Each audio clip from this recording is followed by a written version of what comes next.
வணக்கம். இன்றைக்கி சார்ட்ஸ் எல்லாமே நிறைய பார்த்துக்கிட்டு இருந்தோம். சாதாரணமாகவே பார்ப்போம், பட் லாஸ்ட் வீக் கொஞ்சம் கம்மியாக தான் பார்த்துக்கிட்டு இருந்தேன். இன்றைக்கி சாட்டர்டே ஈவினிங் ஜோஹோ மீட்டிங்க்கோசரம் நிறைய சார்ட்ஸ் பார்த்துக்கிட்டு இருந்தேன். And sectoral charts in particular நான் பார்த்துக்கிட்டு இருந்தேன். Sectoral chart is not looking that good, right? Almost முக்காவாசி செக்டர்ஸ் 90% சொல்லலாம், முக்காவாசின்னு கூட வேணாம், 90% நம்ம சொல்லலாம். மேலேருந்து ஒரு ஃபால், ஒரு புல் பேக்கில் இருக்குது, இல்லை சைட் வேஸில் இருக்குது, ரைட்? டிப்பிக்கலி டைம் கில் பண்ணுது. ஸோ நீங்கள் வந்து எடுத்துக்கிட்டிங்கன்னா வேவ் 5 முடிச்சிச்சுன்னா கீழே வந்து ABC, right?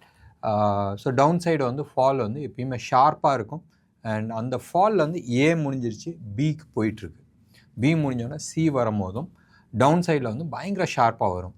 Almost most of the sectors, right? 90% of the sectors, அது நிஃப்டி இருக்கட்டும், பேங்க் நிஃப்டி இருக்கட்டும், ரியாலிட்டி இருக்கட்டும், ஃபின் சர்வீசஸ் இருக்கட்டும், ப்ரைவேட் பேங்க்ஸ் இருக்கட்டும், ஆட்டோ செக்டர் ஆகட்டும், எல்லாமே வந்து அந்த கரெக்ஷன் மோடில் தான் இருக்குது.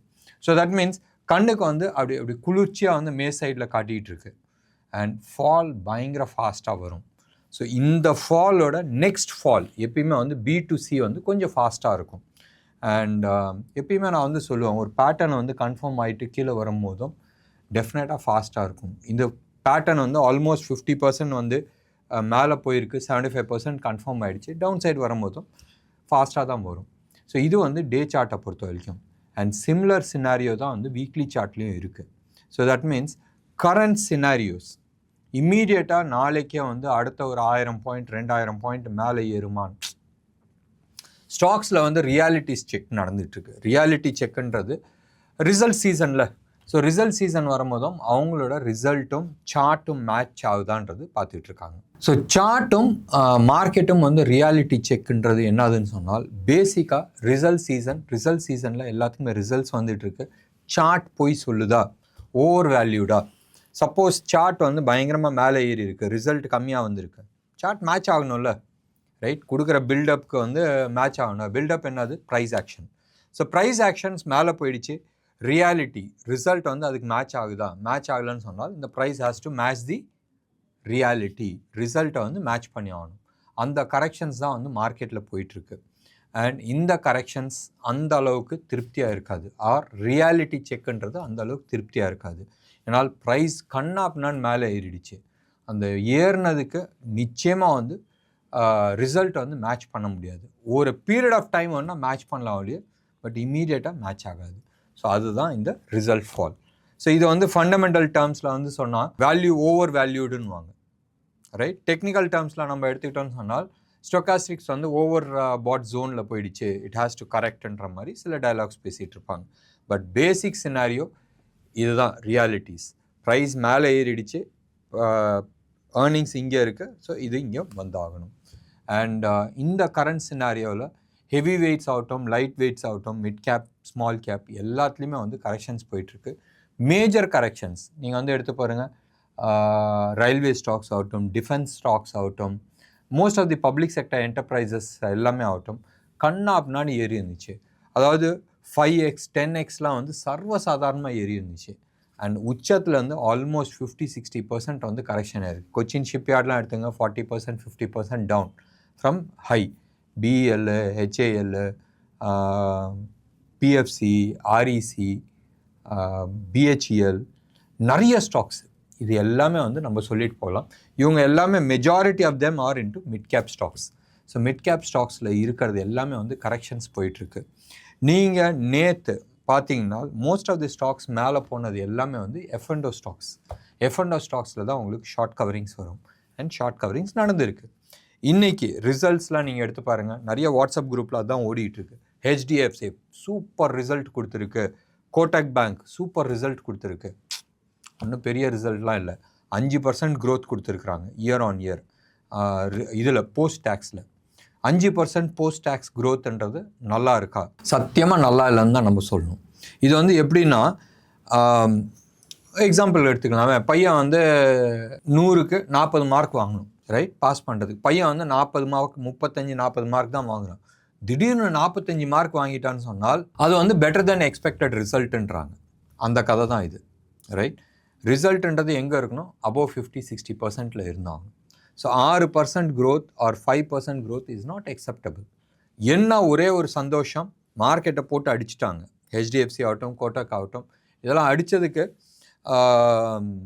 ரிசல்ட் வந்து கீழே இருக்கும்னு நினச்சாங்க. அதோட பெட்டராக வந்திருக்கு. பெட்டராக வந்தனால இது புல் பேக் போயிட்டுருக்கு.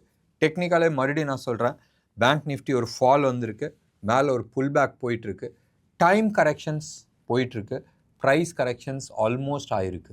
மேபி மறுபடி ப்ரீவியஸ் ஹையை வந்து தொடலாம். அந்த இடத்துல நீங்கள் பார்த்தீங்கன்னா மோஸ்ட்டாக நெகட்டிவ் டைவர்ஜென்ஸ் இருக்கிறதுக்கான வாய்ப்புகள் இருக்குது. இருந்துச்சுன்னு சொன்னால் பெரிய ஃபால் வந்து அடுத்த சில நாட்களில் நம்ம எதிர்பார்க்கலாம்.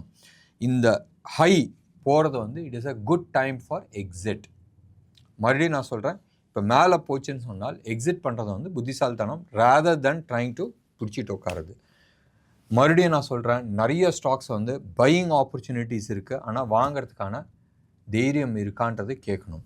ஒரு எக்ஸாம்பிள் எடுத்துக்கலாம். முந்தானேத்து வந்து ஒரு ஸ்டாக் பார்த்தேன், எஸ்இபிசி, ரைட்? ஸ்டாக் சூப்பராக இருந்துச்சு, அவங்களோட ஃபண்டமெண்டல்ஸ் நல்லா இருந்துச்சு, ஸ்டாக் ரொம்ப நல்லா இருக்குது. டெக்னிக்கல் லெவலில் வந்து வீக்லி சார்ட் ஆகட்டும், மந்த்லி சார்ட் ஆகட்டும் சூப்பர் டூப்பராக இருக்குது. 29.70 ரூபா நான் வந்து எங்கள் குரூப்பில், எங்கள் ட்ரைனிங் குரூப்பில் வந்து நான் போட்டிருந்தேன்.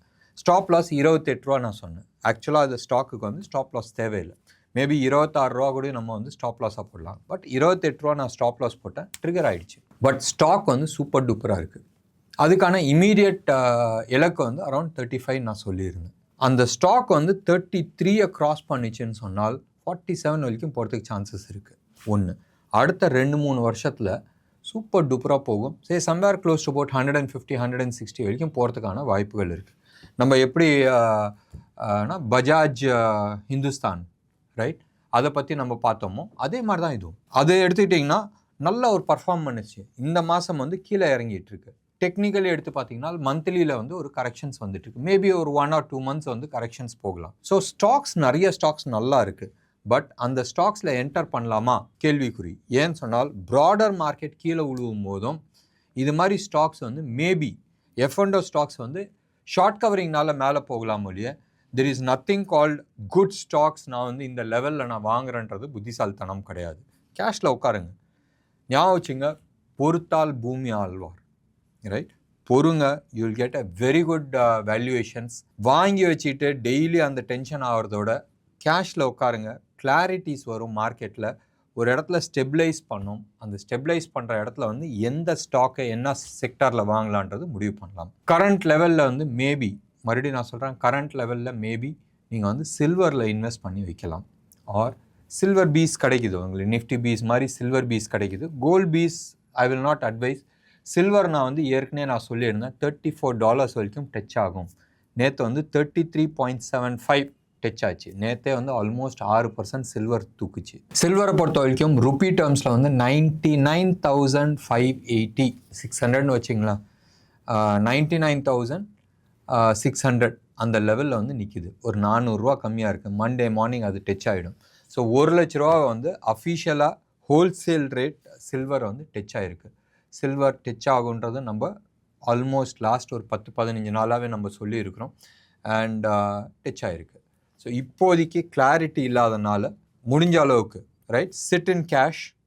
மியூச்சுவல் ஃபண்ட்ஸ்லேயும் இப்போதைக்கு தேவையில்லை. மியூச்சுவல் ஃபண்ட்ஸில் வந்து கூட எக்ஸிட் பண்ணுறது வந்து புத்திசாலித்தனம். அண்ட் எஃப்டியில் உட்காருங்க. ஆர் லிக்விட் ஃபண்டில் போடுங்க. அட்லீஸ்ட் ஒரு 6%, 7% வந்து கிடைக்கும். மற்றபடி ஒரு ஆப்பர்ச்சுனிட்டி கிடைக்கும் போது என்டர் பண்ணுறது புத்திசாலித்தனமாக இருக்கும். என்ன நேர்களே, இன்னைக்கு ப்ரோக்ராம் உங்களுக்கு யூஸ்ஃபுல்லாக இருந்திருக்கும்னு நினைக்கிறேன்.